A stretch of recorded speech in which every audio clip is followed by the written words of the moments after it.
எல்லோருக்கும்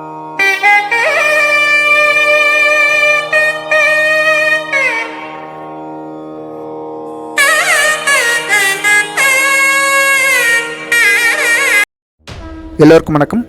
மீண்டும் ஒரு ஆலை வழிபட்டில் உங்களை சந்திப்பதில் மிக்க மகிழ்ச்சி. நான் உங்களின் ராஜா. இன்றைய காணொலியில் ஸ்ரீ சட்நாதர் ஆலயத்தின் கட்டமைப்பு மற்றும் தல வரலாற்றினை பற்றி விரிவாக காண்போம். இக்கோவிலில் சிவபெருமான் கீழே பிரம்மபுரீஸ்வரர் என்ற பெயரிலும், அதற்கு மேல் தளத்தில் தோணியப்பர் என்ற பெயரிலும், அதற்கு மேல் தளத்தில் சட்நாதர் என்ற பெயரிலும் 3 பெயர்களில் காட்சி கொடுத்து அருள் பாலிக்கிறார். இங்கு பல வருடங்களுக்கு பிறகு குடமுழுக்கு விழாவிற்கான ஆலய திருப்பணிகள் நடைபெறுகிறது.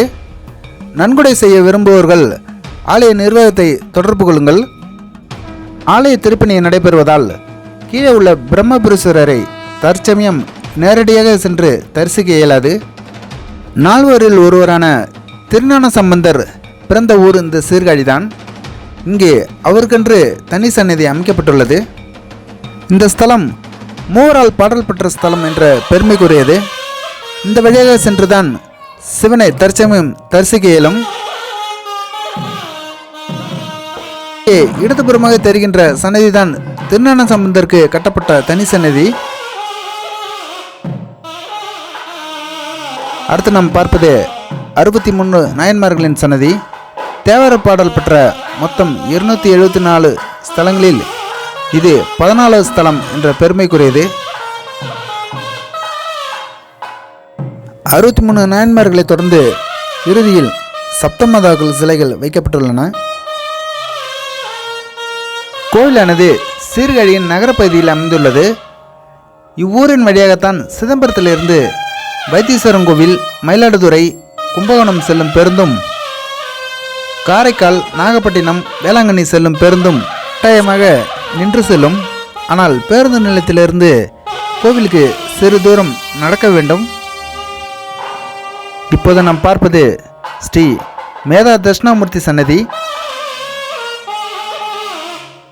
இந்த பள்ளிப்படத்திலிருந்து மேல் நோக்கி பார்த்தால் மேலே உள்ள சட்நாதரை வணங்கும் வகையில் ஆலய அமைப்பானது வடிவமைக்கப்பட்டுள்ளது. சித்திரை திருவாதிரையில் பிரம்மோற்சவம் தொடங்கும்.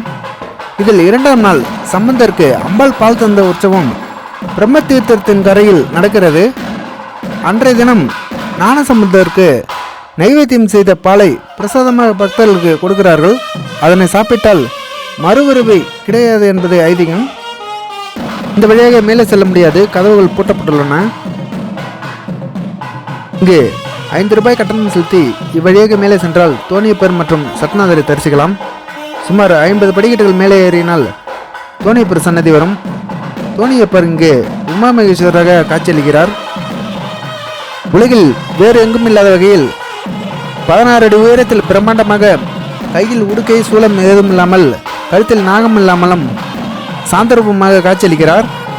உமா மகேஸ்வரருக்கு சித்திரை, ஆடி, ஐப்பசி, தை மாத பிறப்புகளிலும், திருக்கார்த்திகை, மார்கழி, திருவாதிரை மற்றும் சிவராத்திரி நாட்களிலும் தைலாபிஷேகம் நடைபெறும். மூலவர் என்பதால் தோணியப்பரை படம் பிடிக்க அனுமதி கிடையாது.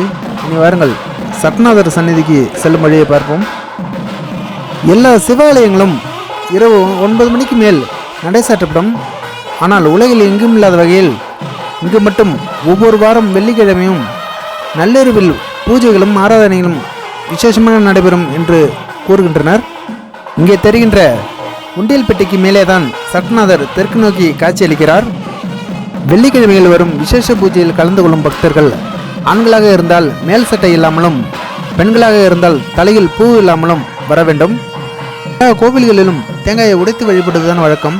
ஆனால் இங்கு மட்டும் முழு தேங்காயை வைத்து படைப்பதுதான் ஐதீகம் என்று சிலர் கூறுகின்றனர். மேலிருந்து பார்த்தால் கிழக்கு கோபுரம் மற்றும் தெற்கு கோபுரம் தெளிவாக தெரியும். வழக்குகளில் பிரச்சனை உள்ளவர் வழிபடுவது சிறப்பு. குழந்தை இல்லாதவர்கள் இத்தலத்துக்கு வந்து வழிபட்டால் குழந்தை பாக்கியம் கிட்டும் என்பது ஐதீகம். இது முத்து சட்டைநாதர் சன்னதி. அடுத்து ஞானசம்பந்தர் அம்பாளிடம் ஞானப்பால் கொடுத்த கதையை பற்றி காண்போம். இந்த சீர்காழியினரில் சிவபாத இருதயருக்கும் பகவதி அம்மையாருக்கும் மகனாக பிறந்தார் ஞானசம்பந்தர். ஒரு முறை அவருக்கு 3 வயது இருக்கும்போது கோவிலில் உள்ள பிரம்மதீர்த்த குடத்திற்கு நீராட வரும்போது ஞானசம்பந்தரையும் அழைத்து வந்தார் அவரது தந்தை. 3 வயதுடைய சம்பந்தரை கரையின் மேல் உட்கார வைத்துவிட்டு அவர் மட்டும் குளத்தில் இறங்கி நீராடினார். சிறிது நேரத்தில் சம்பந்தருக்கு பசி எடுத்தது. உடனே அம்மா, அப்பா என்று கத்தத் தொடங்கியது. அதனை கண்ட சிவபெருமான் பார்வதியை அழைத்து பால் கொடுத்து விட்டு வா என்றார். பார்வதி தேவியும் ஒரு பாத்திரத்தில் பாலை கொடுத்தார். அதனை குடித்து முடித்த சம்பந்தரின் முகத்தில் பால் ஒட்டியிருந்தது. நீராடிவிட்டு கரைக்கு வந்த அவர் குழந்தையின் முகத்தில் இருந்த பாலை பார்த்தார். அங்கே சுற்றி முற்றி யார் கொடுத்தார் என்று தேடினார். யார் கொடுத்தார் என்று தெரியாததால் குழந்தையை பார்த்து, நம்ம ஆச்சாரமான குடும்பம், நீ என்னடா யார் எதை கொடுத்தாலும் வாங்கி குடிக்கலாமா என்று கோபத்துடன் அவனை அடிக்க கையை ஓங்கினார். உடனே குழந்தை தனக்கு பார்வதி தேவியும் சிவனும் எந்த திசையிலிருந்து பால் தந்து காய்ச்சி கொடுத்தார்களோ அந்த திசையை நோக்கி கைவிரலை நீட்டி காட்டியது. இங்கே என்ன தெரிகிறது என்று தந்தை கேட்க, தோமுடைய செவியன் விடையேறியோர் தூவன் மதிசூடி என்று பாடத் தொடங்கினார் திருஞான சம்பந்தர். அதனை கண்ட தந்தை மிகவும் வியந்து போனார். நம பார்வதீபதையே அரகமகாதேவம். தென்னாடுடைய சிவனே போற்றி, எந்நாட்டவர்க்கும் இறைவா போற்றி. சீர்காழி ஸ்ரீ சட்டநாத சுவாமி தேவஸ்தானம்.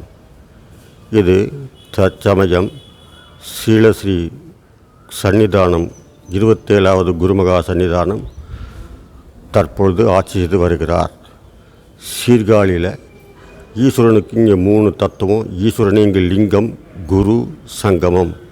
லிங்கம் பிரம்மபுரீஸ்வரர், குரு உமாமகேஸ்வரர், சங்கமம் சட்டநாதர்.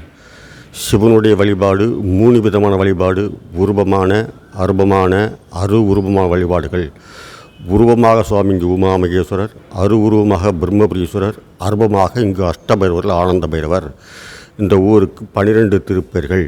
பிரம்மபுரம், வேணுபுரம், புகழி, காளி, வெண்குரு, தோணிபுரம், கழுமலம், செண்பகை, பூந்தராய், சிரபுரம், இது மாதிரி 12 திருப்பெயர்கள். இந்த 12 திருப்பெயர்கள் திருஞான சம்பந்தர் காலத்தில் இயற்றப்பட்டது. அதற்கு முன்பாடு இந்த ஸ்தலம் உண்டு. அப்போ சங்கமணிதிபுரம், பதுமணிதிபுரம், பராசர க்ஷேத்திரம், மூலாதார க்ஷேத்திரம், வடுக க்ஷேத்திரம், சோமாஸ்கந்த க்ஷேத்திரம், காளிமயனம் பல பேர்கள். இந்த ஊரில் பிருகுண்டு மகிழ்ச்சி, பிரம்மன், இந்திரன், நவகிரக நாயகர்கள், பல மகிழ்ச்சிகள் பூஜை பண்ணப்பட்ட ஸ்தலம். உலகத்திலேயே சோமாஸ்கந்தர் ஸ்தலம் என்று அழைக்கும் ஒரே சிவாலயம் சீர்காழியே.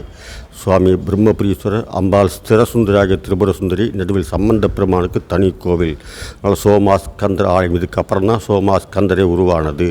சுவாமி கீழே பிரம்மபுரீஸ்வரர் பிரம்மனால் ஸ்தாபித்து பிரம்மனால் பூஜை செய்து பிரம்மாவுக்காக ஈஸ்வரன் படைக்கும் தொழில் தந்தமையால் சுவாமி பிரம்மபுரீஸ்வரர் இங்கே வந்து தினமும் பூஜை பண்ணி தினமும் தீபங்கள் ஏற்றினா சகலவிதமான தோஷங்களும் நிவர்த்தியாகும் என்பது விதிகள். இதுக்கு மேலே சிவன் பார்வதி முழு சொருபம். பிரளயத்தில் உலகமே அழிஞ்ச போது ஈஸ்வரனை சிவன் பார்வதியாக ஓம்ங்கிற பிரணவ மந்திரத்தை தோணியாக படகா அமைச்சு நிம்மதிக்கு தங்கி அம்பிகைக்கு முதல்ல ஈஸ்வரன் ஞான உபதேசங்கள் சொல்லிக்கொண்டு பிரம்மன், விஷ்ணு, சரஸ்வதி, மகாலட்சுமி, தேவாதி தேவர்கள், மகரிஷிகளால் வெண்சாமரங்கள் வீசப்பட்டு திருஞான சம்பந்தருக்கும் சிவபாதருக்கும் நமக்கும் காட்சிகள் கொடுத்து கையில் மான் மழுவுகள் ஏதுமில்லாமல் ஆதிஸ்வரூபமாக சுவாமி பிரம்மாண்டமாக கைலாசத்தில் காட்சி. மொத்தத்தில் எம்பெருமானுக்கு முதல் சொருபம் உருவ வழிபாடு, கைலாச காட்சி, முப்பெரும் தேவரோடு கையில் மான் மொழி ஏதுமில்லாமல் ஆதிஸ்வரூபமாக சிவபெருமான படியேறி தரிசனம் கூடிய முதல் ஸ்தலமும் அந்திம் ஸ்தலமும் சீர்காழியே. அந்த சுவாமிக்கு வருஷத்தில் 8 தடவை தைலாபிஷேகங்கள் மட்டும்தான், ஜலமிட்ட அபிஷேகங்கள் கிடையாது. இந்த 8 தடவையில் 2 அயனங்கள், உத்தராயணம் 1, தட்சணாயணம் 1, பாக்கி 6 ருதுக்கள். அந்த 6, 2, 8 சுவாமிக்கு தைலாபிஷேகங்கள் பண்ணுறது. அவரே உமாமகேஸ்வரர், தோணிபுரத்து அம்மையப்பர்.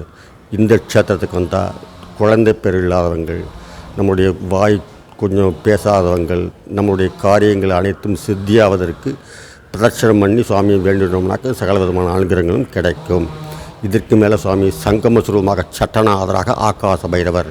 மூணாவதுக்கும் துவாபரயுகத்தில் ஈஸ்வரனுக்கும் மகாவிஷ்ணுக்கும் தர்க்கங்கள் ஏற்பட்டு மகாவிஷ்ணு தோல்வியுற மகாவிஷ்ணுவை தன்னுடைய தோலை கிழித்து ஈஸ்வரனுக்கு சட்டையாக, எலும்புகளை மணிமாலையாக, மற்ற எலும்புகளை தண்டாயுதமாக, நரம்புகளை யஜ்ஞோபவீதம் என்று சொல்லக்கூடிய பூணலாக பெருமாள் ஈஸ்வரனுக்கு அர்ப்பணம் செய்கிறாராம். ஏன்னா துவாபரயுகத்தில் மகாலட்சுமிக்கு மாங்கலி தோஷம். இந்த மாங்கலி தோஷ காரணத்தால் தேவர்கள் மகரிஷிலாம் கணக்கு போட்டு எம்பெருமான்கிட்ட சிவபெருமான்கிட்ட வேண்ட சிவபெருமானே சாட்சாத் பைரவ சுரூபங்களை மகாலட்சுமி அங்கேருந்து மாங்கல்ய பிச்சை கேட்டு ஓடி வர மகாலட்சுமிக்கு ஈஸ்வரன் மாங்கல்ய பிச்சை தர, அதே சமயத்தில் மகாவிஷ்ணுக்கு அசிரீரி ஏற்பட எல்லாமே சிவார்ப்பண தத்துவத்துக்காக தன்னுடைய எல்லாத்துமே சிவனுக்கு அர்ப்பணம் பண்ணுறாராம்.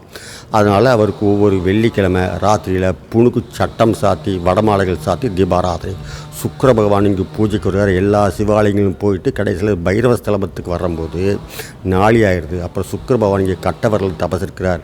அவருக்கு என்ன வேணும் சுவாமி கேட்க, பக்தாலாம் வந்துட்டு போய் நீ கடைசியில் வர்றேங்கிறியப்பா என்னப்பாங்கிற எல்லா சிவாலயங்கள்லாம் க்ஷேத்திரத்தில் சுவாமி தரிசனம் பண்ணிட்டு இங்கே வரும்போது நாளி ஆகிடுது.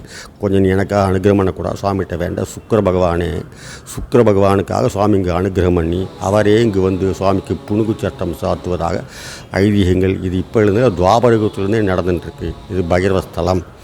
ஒரு பைரவர் 8 பைரவர்கள் கொண்ட அஷ்டபைரவ ஸ்தலம் வந்து இந்த க்ஷேத்திரத்தில் மட்டும்தான். அந்த அஷ்டபைரவ க்ஷேத்திரத்தில் அந்த அஷ்டபைரவர்களுக்கு எந்த விதமான வாகனங்களும் கிடையாது. அசிதாங்க, ருரு, சண்ட, குரோதன, மார்த்தாண்ட, உண்மத்த, பிபீஷ்ண, கபால, ஆனந்த பைரவர். இங்கே வந்து ஆனந்த பைரவாக இருந்து சுவாமி வந்து இங்கு அருள்பாலிக்கிறார். ஆனந்தம் பரமசுகதம் ஹேவலஞ்ச ஞானமூர்த்தம் தன்வாதீதம் ககன சத்துவம் தத்துவம் அஷ்யாதம். ஏன்னா இறைவன் ஒருவரே, அவர்தான் பீஜத்துக்கு அதிபதி.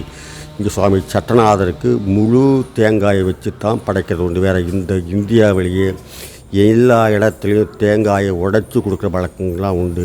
இந்த சட்டநாத சுவாமி கோயில் தேவஸ்தானத்தில் முழு தேங்காயை அப்படியே அது மேலே சுவாமிக்கு இந்த புணுகு சட்டம் விபூதியை மேலே வச்சு சுவாமிக்கு அப்படியே நைவேத்தியம் பண்ணி மக்களுக்கு கொடுப்பது வழக்கம். ஏன்னா இங்கே பலவிதமான குலதெய்வக்காரர்கள் நிறைய வருவாங்க. அவங்களுக்கு சுவாமி இங்கே அனுகிரகம் பண்ணுறாரு. அதுபோல் உலக மக்களுக்கு எல்லாருக்குமே அனுகிரகம் பண்ணுறாரு. இந்த வம்பு வழக்குகள், கேஸுகள், போக்குவரத்துகள் இதற்கெல்லாம் சுவாமி வந்து அதிபதியாக இருந்து சட்டத்துக்கு அதிபதியாக இருந்து சட்டத்தை தீர்த்து சட்டத்தில் வந்து என்ன அனுகிரகமோ என்ன வந்து தர்மத்தின்படியாக நடக்குமோ அதை சுவாமி வந்து செய்து வைப்பார். அதனால் நமக்கு சுவாமி அந்த தேங்காயை முழுசாக கொடுக்குறதாக பரிபூர்ண கடாட்சகர் நம்ம இந்த க்ஷேத்திரத்தில் சுவாமி சட்டநாதருக்கு சூஷ்மான பேர் பரிபூர்ணம் நமக்கு சகல விதமான அருட்களையும் தருகிறாராம். அதனால் சுவாமி வந்து இங்கே சட்டநாதர் ஒவ்வொரு வெள்ளிக்கிழமை ராத்திரியில் அவருக்கு புணுகு சட்டம் சாத்தி வடமாலைகள் சாத்தி தீபாராதனை. கலியுகத்தில் நால்வரில் ஒருவராக ஞானசம்பந்த பெருமான் இந்த ஊரில் பிறந்து ஞானம் வேண்டியள அம்பிகை அவள் தன்னுடைய பாலை கறந்து சிவஞானத்தை குலைத்து ஊட்டி குழந்தை சிவஞானம் பெற்றவுடன் முதல் தேவாரம் தோடுடைய செவியன் விடையேறியோ தூபன் மதிசூடி காடுடைய சுடலை பொடி பூசி என் உள்ளம் கவர்கள்வன் ஏடுடைய மலரான் முனை நாட்பணிந்து ஏத்தாறு செய்த பீருடைய பெரமாபுரமேவிய பெம்மானிவன் என்ற தேவாரங்கள் பாடி தேவாரத்திற்கும் தமிழுக்கும் முதல் குரு ஞானசம்பந்தர் அவர் பிறந்த இடம், அவருக்கு ஞானம் கிடைச்ச இடம். அவர் குளத்தங்கரைகளை அப்பாவோட ஸ்நானம் பண்ணும்போது குளத்திற்கு போகும்போது அவருக்கு ஞானம் வேணுங்கிற அளவு மேலே அவர் ஸ்நானம் பண்ணிட்டு வரும்போது வாயிலிருந்து வழியே அவர் குச்சி வச்சு கடிக்க அவர் மேலே கையை காமிக்க சவ்யே தர்ஜனி தீர்க்கயா சிவகரம் அவங்க தான் பால் கொடுத்தவங்களுக்குள்ள அவருக்கு ஞானம் இல்லாமல் போக அதுக்கப்புறம் தன்னுடைய ஆத்மலிங்கத்தை சிவபாதகளை எடுத்து வச்சு பூஜை பண்ணி கேட்க சிவனே அவருக்கு காட்சி தருகிறார். சவ்யே தர்ஜனி தீர்க்கயா சிவகரம் வாமே பகேஷ்பாத்திரகம் நிர்வாணம் சுசுமம் புஜத்தபதம் புத்த பிரவித்வம்சகம் நானா திராவிட சத்கவிம் சத்குரும் ஞான சம்பந்தம் பஜாமி. இது மிக அற்புதமான ஸ்தலம். இந்த இடத்துக்கு வந்தால் எல்லாருக்கும் ஞானங்கள் கிடைக்கும், நிம்மதி உண்டு, தீர்க்கமான உயிர் பிச்சையும் மாங்கல்ய பிச்சையும் உண்டு என்பது ஐதீக வேதவரார்கள். சுவாமி நல்லபடியாக பிரார்த்தனை பண்ணிக்க வேண்டியது என்பது ரிஷி குருக்கள் சீர்காழி சட்டநாத சுவாமி தேவஸ்தான ஆலய அர்ச்சகர். நமஸ்காரம்.